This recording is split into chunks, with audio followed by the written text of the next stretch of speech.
semana movidita en Alemania y en el resto de Europa. Vamos a saludar a Rafael Pampillón, catedrático de Economía de la Universidad CEU San Pablo. Rafael, buenas tardes. Hola, buenas tardes. Bueno, en primer lugar empezamos con lo más antiguo, que es el tirón de orejas del Fondo Monetario Internacional a tres de las principales economías europeas: España, Italia y Francia. Alemania de momento por aquí se salva, pero también tiene problemas, que enseguida hablaremos de ello. Pero el tirón de orejas viene por los gastos, que esto también me parece llamativo porque en Alemania precisamente ha tenido que salir un tribunal a decir que no gasten el dinero que no deberían gastar en cuestiones que no deberían gastarse. Pero en cualquier caso, tirón de orejas del Fondo Monetario Internacional, ¿cómo lo has visto? ¿Puede España, Francia e Italia hacer caso a esas peticiones del FMI? Bueno, deberían, porque vienen tiempos duros, según la presidenta del FMI, hay una gran incertidumbre y los ingresos fiscales no son suficientes para aumentar el gasto público. Y en España, con el nuevo gobierno y las promesas que se han hecho, va a aumentar el gasto público.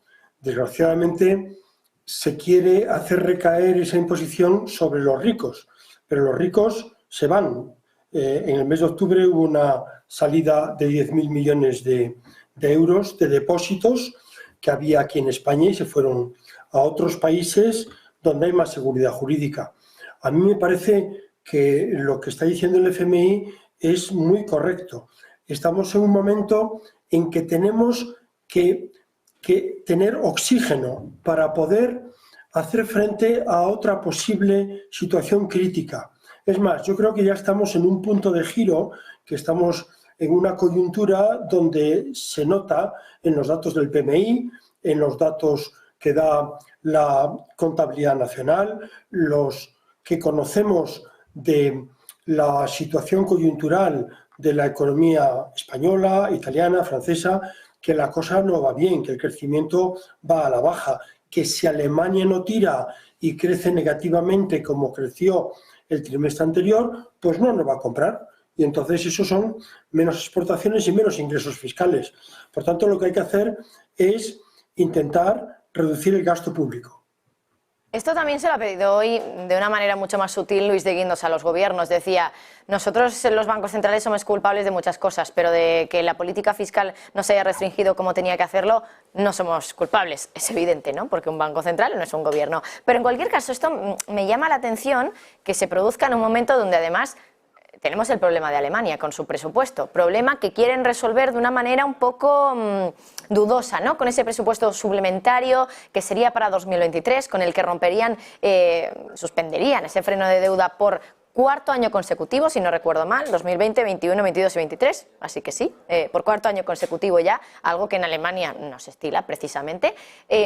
Y quería preguntarte por todo esto de Alemania.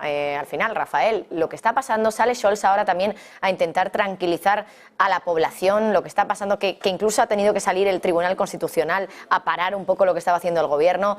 ¿Cuál es tu opinión o tu valoración de lo que ocurre en Alemania?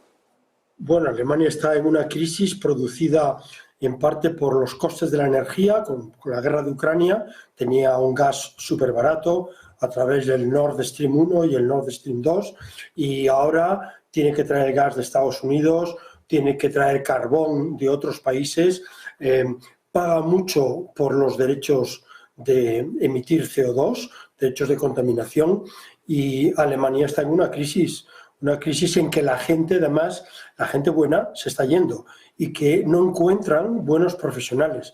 Aparte de la deslocalización que se está produciendo de muchas empresas alemanas que se están yendo a otros países con mano de obra más barata. Entonces, esa situación no favorece ni facilita la mayor recaudación fiscal. Y hablando de Luis de Guindos, pues a mí me sorprendió mucho las actas del BCE que daban a entender que los tipos de interés habían subido demasiado. Es más, en un artículo en el Financial Times se declaraba por parte del vicepresidente del BCE que los bancos están empezando a sufrir un cierto estrés, no en España, pero sí en otros países como Alemania, porque se está pagando más por los depósitos, lo cual significa mayores costes financieros para la banca para conseguir el dinero, porque la deuda paga más que los depósitos, entonces los bancos han tenido que competir con la deuda y subir esos tipos de interés para pagarle mejor a sus clientes de pasivo.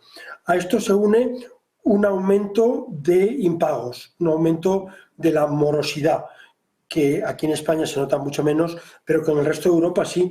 Y claro, con tipos de interés tan altos, pues claro, ha habido una sustancial caída de los préstamos. No solo algunos que no se pagan o que se retrasan, sino que además los préstamos ya no se conceden porque los tipos son demasiado altos para los clientes de activo. Cuando una familia quiere comprar una casa, la hipoteca paga intereses muy caros. Y lo mismo ocurre con las empresas.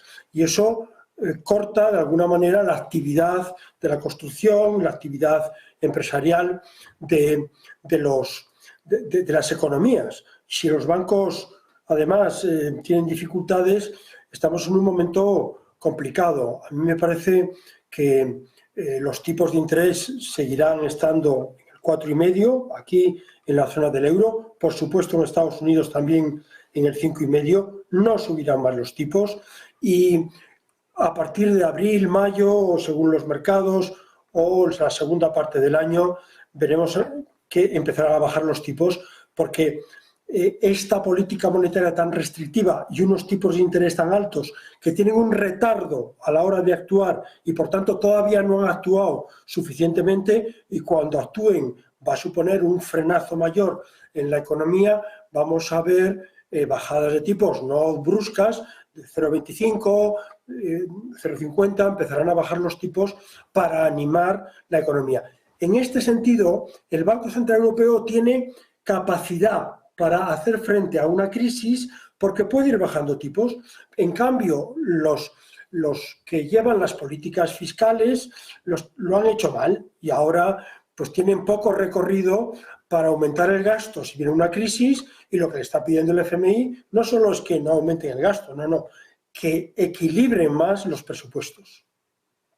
Pues Rafael Pampillón, nos quedamos sin tiempo, pero todo un placer tenerte y muchísimas gracias también por acudir a nuestra llamada. Rafael Pampillón, catedrático de Economía de la Universidad CEU San Pablo.